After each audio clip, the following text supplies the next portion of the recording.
Hey everyone, and welcome back to my channel, Girl Gone Crypto. Today I've got Maxcrupyshev, the CEO of CoinsPaid. So Max, thank you so much for joining me today. Thank you very much for having me. Hi, Leah.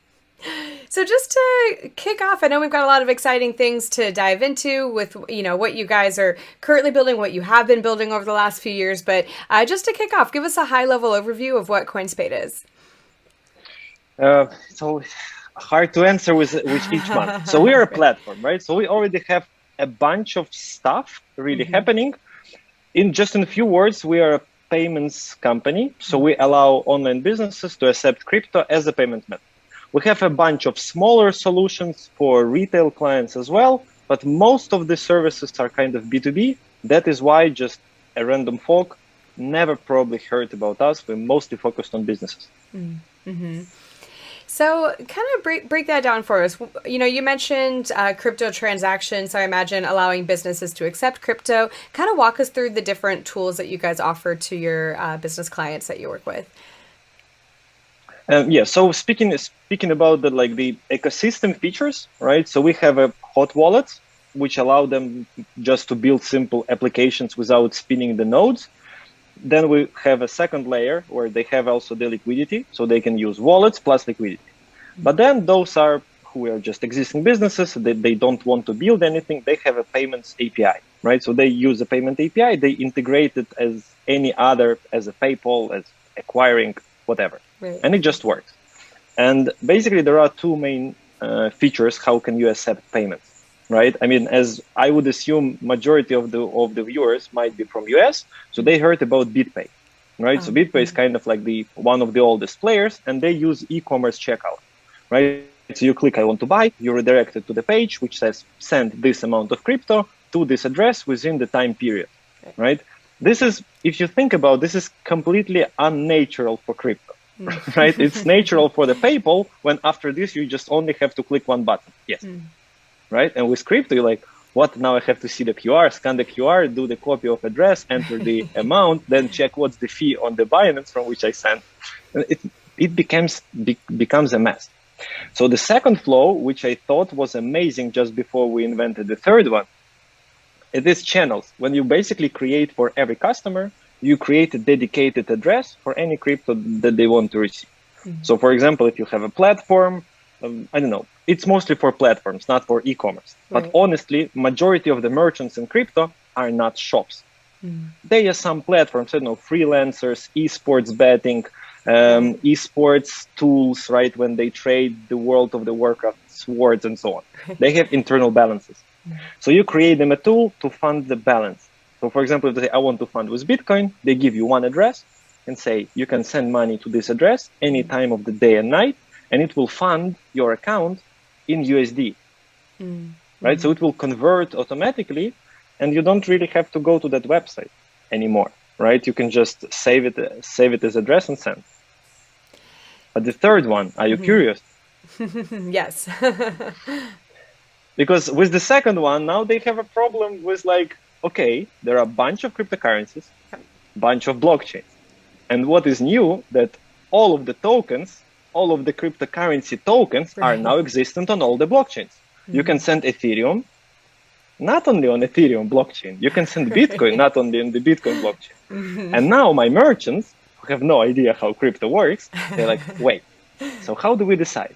So the third method is then when we redirect them to the page where they can select which coin, which blockchain, and just have a dedicated address again, but when they already selected everything. Because for the merchant to integrate hundreds of possibilities, different blockchains, different currencies, it's a nightmare again. So anyways, it's a lot of fun. We always kind of like try to keep up with the market, with all these new needs and so on. We are one of the leaders, so we kind of have to.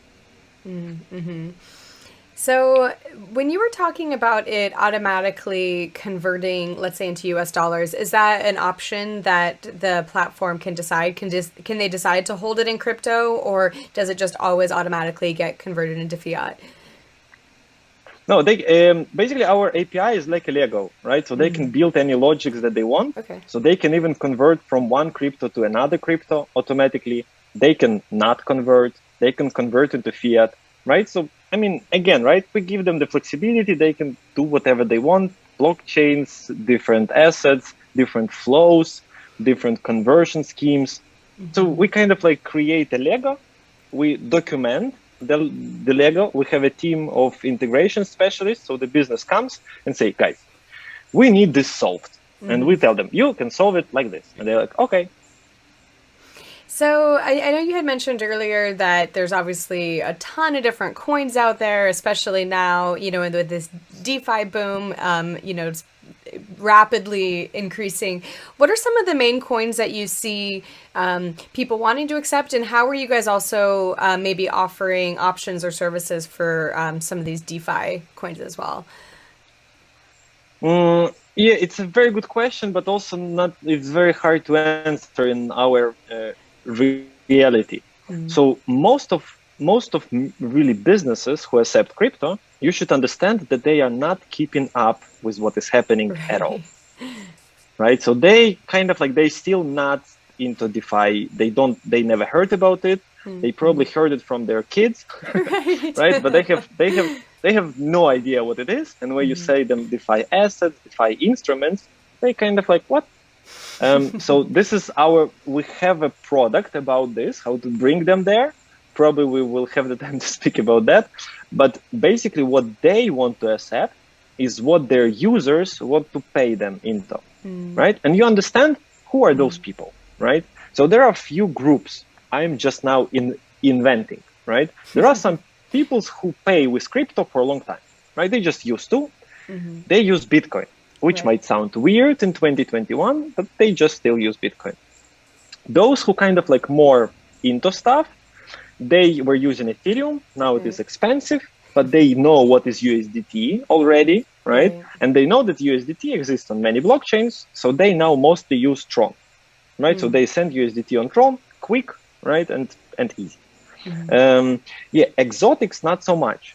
So basically, it's probably Bitcoin, Litecoin, BCH, USDT, something around that. Ethereum sometimes. Right now, we're integrating also Binance Smart Chain.